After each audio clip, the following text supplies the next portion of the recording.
चलो आज शुरू करते हैं आश्रम 2.0 की। बहुत से साथियों को यह नहीं पता कि आश्रम 2.0 क्या है। यह चैनल एजुकेशन से संबंधित है। इसके अलावा और कोई भी मकसद नहीं हमारा इस चैनल पर वीडियो बनाने का। तो इसलिए आप निश्चिंत रहें कि आश्रम 2.0 क्या है। अब शुरू करते हैं हम आश्रम 2.0 में हरियाणा जी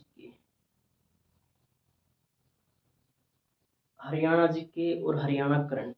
तो सबसे पहले हम आश्रम 2.0 पर हरियाणा करंट की वीडियो डालेंगे और हरियाणा सीईटी के लिए, ये अन्य एग्जामों के लिए हरियाणा में जो भी करंट आएगी वह कम से कम 10 नंबर की जरूर आएगी।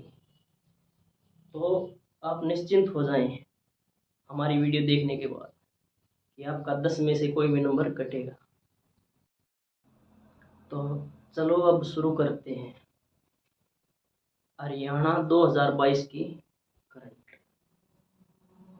कंप्लीट करंट ये करवाएंगे हम आपको। तो कुछ प्रश्न है आपके लिए, ये शुरू करते हैं। 35वां सूरजकुंड मेला कब से कब तक लगा? 35वां सूरजकुंड मेला ये लगा था 19 मार्च से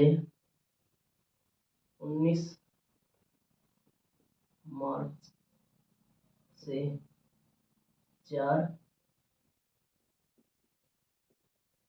अप्रैल तक। 35वां सूरजकुंड मेला ये हर बार आपको पता ही है, जैसे कि फरीदाबाद में लगता है। अब की बार यह 19 मार्च से 4 अप्रैल तक लगा था और इसकी शुरुआत सूरजकुंड मेले की शुरुआत 1987 से हुई थी। तो अगला प्रश्न इसी के बारे में है। पार्टनर देश कौन सा था? तो इसका पार्टनर देश था उज्बेकिस्तान।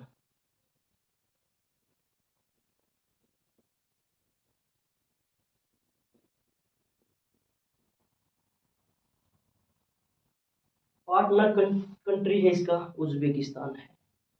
और अब थीम स्टेट कौन सा था? वो है जे एंड के।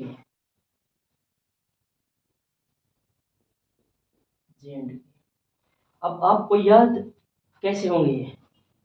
उज्बेकिस्तान है वो हमारे भारत से मैप में देखेंगे तो उत्तर की साइड में है उज्बेकिस्तान। और जे एंड के का भी आपको पता ही है, ये भी हमारे उत्तरी भारत में है, बिल्कुल टॉप मोस्ट पॉइंट। तो पार्टनर देश उज्बेकिस्तान और थीम स्टेट है जे एंड के। ये दोनों ही हमारे उत्तर में है। तो 35वां सूरजकुंड मेला है, इसमें भागीदार देश उज्बेकिस्तान और थीम स्टेट जे एंड के, दोनों ही उत्तर में। ये आपको याद हो जाएंगे। अब की बार तो दोनों ही उत्तर वालों को लिया गया है। और तारीख याद जरूर रखें, 19 मार्च से 4 अप्रैल तक ये मेला लगा था। इसका उद्घाटन बंडारू दत्तात्रेय हमारे राज्यपाल हैं और हमारे सीएम मनोहर लाल खट्टर ने किया था। और इससे अगला प्रश्न है, नीति आयोग की ईपीआई सूची में लैंडलॉक श्रेणी में प्रथम स्थान किसे मिला? ये मिला है हरियाणा को। HR हरियाणा। नीति आयोग की जो ईपीआई सूची है, ईपीआई सूची का मतलब है जो निर्यात से संबंधित है, निर्यात तैयारी सूचकांक, ईपीआई। इसमें लैंडलॉक कंट्री या लैंडलॉक कोई भी देश है वो क्या होता है? जिसको कोई भी समुद्री सीमा टच न करे, वो लैंडलॉक श्रेणी होती है, या किसी राज्य के लिए या किसी देश के लिए। उज्बेकिस्तान भी एक लैंडलॉक कंट्री है। और इसके बाद neuro and scopy society of India द्वारा बेस्ट रिसर्च अवार्ड किसे दिया गया है? Neuro and scopy society of India द्वारा बेस्ट रिसर्च अवार्ड ये दिया गया है डॉक्टर गोपाल कृष्ण को। इसे दिया गया है डॉक्टर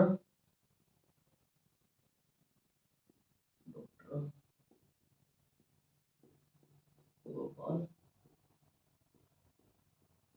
कृष्ण। इन्हें किस लिए दिया गया है? इन्हें न्यूरो के लिए दिया गया है कि जो अपना मस्तिष्क है, सर है, इसमें ब्रेन ट्यूमर होता है कई बार, तो इसका इलाज हम पारंपरिक तरीके से करते हैं, हड्डियों को तोड़ फोड़ कर फिर बाद में ट्यूमर को ख़त्म करते हैं, जिससे कोई भी मरीज है उसको रिकवर होने में बहुत सारा समय लग जाता है और कई बार तो मरीज की मृत्यु भी हो जाती है। लेकिन इन्होंने सबसे बहुत अच्छा काम किया है कि हम नाक के माध्यम से बिना चीर फाड़ के, बिना हड्डियों को तोड़े ट्यूमर को बाहर निकाल सकते हैं और इसमें मरीज बहुत जल्दी रिकवर हो जाएगा। तो बहुत अच्छा काम किया है डॉक्टर गोपाल कृष्ण ने, इसलिए इन्हें बेस्ट रिसर्च अवार्ड न्यूरो के लिए मिला है। इसके बाद प्रश्न है जहां आरा बाग स्टेडियम, ये झज्जर में है। जहां आरा बाग स्टेडियम ये झज्जर में है, इसका नया नाम क्या किया गया है? बदल कर इसका नया नाम किया गया है महर्षि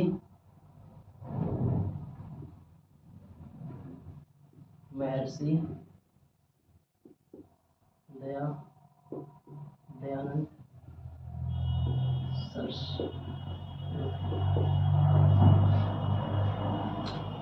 जहांरा बाग स्टेडियम का नया नाम महर्षि दयानंद सरस्वती किया गया है। इसका नाम किसने बदला है? हमारे सीएम ने, मुख्यमंत्री मनोहर लाल खट्टर ने। अगला प्रश्न है कि हरियाणा के किस जिले में विद्युत डिपो बनाया जाएगा? ये बनाया जाएगा रेवाड़ी में।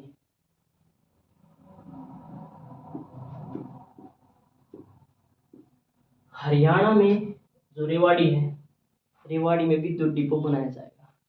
जैसा कि आपको पता है कि रेवाड़ी जंक्शन और स्टेशन बहुत प्राचीन है, बहुत पुराना है, इसका विशेष महत्व है। और यह कितने एकड़ में बनाया जाएगा? 10 एकड़ में लगभग। और यहाँ पर 200 इंजनों को खड़ा करने की जगह बनाई जा रही है। और हरियाणा जो यूपी विधान परिषद में विपक्ष का नेता चुना गया है, कौन हरियाणवी है? मतलब हरियाणा का कौन है जो यूपी विधान परिषद में विपक्ष का नेता चुना गया? डॉक्टर संजय लाठर। देखो, विपक्ष का नेता होना मतलब बहुत ही मजबूत होना। तो संजय लाठर, इसके नाम में बहुत मजबूती। संजय लाठर ये कहाँ से है? ये किस जिले से है? यह जींद जिले से है संजय लाठर। इन्हें बनाया गया विपक्ष का नेता क्योंकि बहुत मजबूत व्यक्ति को ही विपक्ष का नेता बनाया जाता है। और खासकर यूपी परिषद की बात हो तो और भी मजबूत व्यक्ति को होना जरूरी है।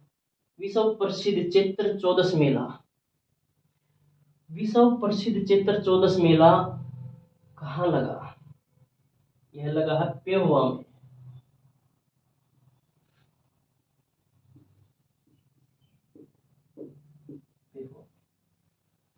विश्व प्रसिद्ध है ये मेला जो पेहुआ में लगा है। और पेहुआ का पुराना नाम पृथुदत्त। और ये किस जिले में है पेहुआ? कुरुक्षेत्र में। पेहुआ में जो विश्व प्रसिद्ध चैत्र चौदस का मेला है, ये पूर्वजों की शांति के लिए यहाँ पर श्रद्धालु आते हैं चैत्र चौदस के दिन पर। हरियाणा में बेहतर काम करने वाले कितने पटवारियों को सम्मानित किया गया? 105। देखो, अब पटवारी की भर्ती होगी तो आप भी अच्छा काम करोगे तो आपको भी सम्मानित किया जाएगा। बेहतर काम करने वाले पटवारियों को 105 व्यक्ति थे जिनको सम्मानित किया गया। दुष्यंत चौटाला ने किया था जो हमारे उप मुख्यमंत्री हैं, क्योंकि इन्होंने कोविड-19 के दौरान बहुत अच्छा काम किया था। जिनमें 50 पटवारियों को बाइक दी गई थी, मोटरसाइकिल, और 55 को खाली प्रशंसा पत्र दिया गया था। 50 को तो बाइक भी मिली, अच्छा काम करने का नतीजा, अच्छा नतीजा। और बाकी 53 को खाली प्रशंसा पत्र मिला, ये भी बहुत बड़ी बात है। ओलंपिक में स्वर्ण पदक विजेता नीरज चोपड़ा को कौन सा पद्म पुरस्कार मिला? तो इन्हें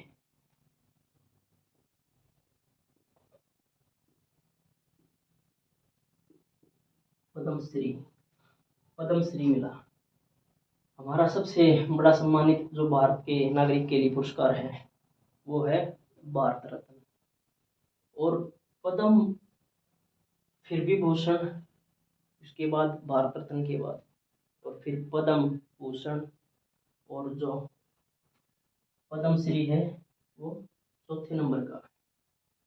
हरियाणा का पहला सरकारी होम्योपैथिक मेडिकल कॉलेज और अस्पताल, होम्योपैथिक मेडिकल कॉलेज तो है लेकिन उसके साथ साथ अस्पताल भी है, पहला हरियाणा का। कहाँ खोला गया है? ये चंदपुरा में खोला गया है। चंदपुरा एक गांव है, किस जिले का गांव है? अंबाड़ा का। अंबाड़ा का गांव है चंदपुरा।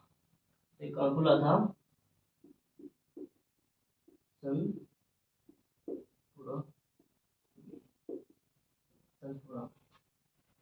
और प्रदेश के पहले जेल रेडियो जो किस स्टेशन का उद्घाटन किस जिले में किया गया?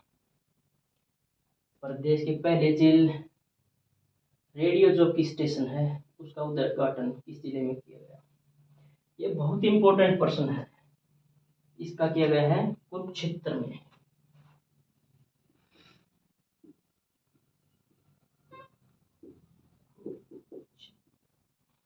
कुरुक्षेत्र में किया गया है पहले जेल रेडियो जो कि स्टेशन है उसका उद्घाटन।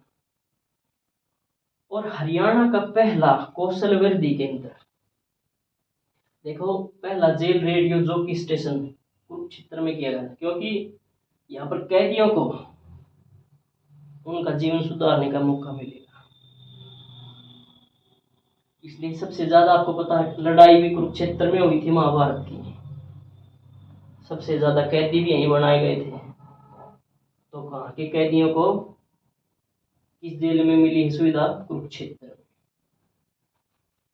हरियाणा का पहला कौशल वृद्धि केंद्र, हरियाणा का पहला कौशल वृद्धि केंद्र उचाणा खुर्द, ये गांव है उचाणा खुर्द जगह है उसमें। उचाणा खुर्द। देखो कुशल बनाया जाएगा व्यक्तियों को, तो पहला कौशल वृद्धि केंद्र उचाणा खुर्द में। इसमें व्यक्तियों को और ज्यादा प्रशिक्षित किया जाएगा कोई भी काम या रोजगार के लिए।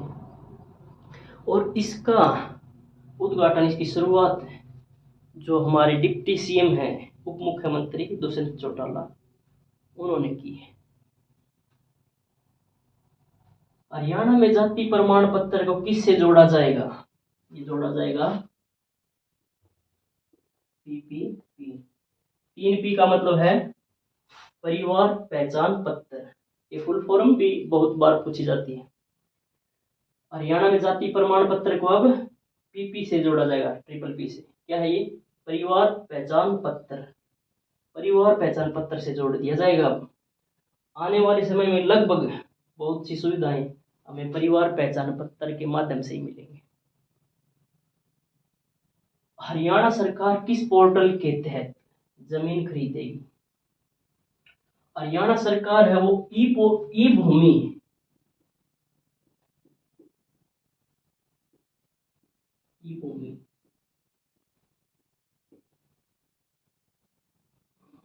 पोर्टल।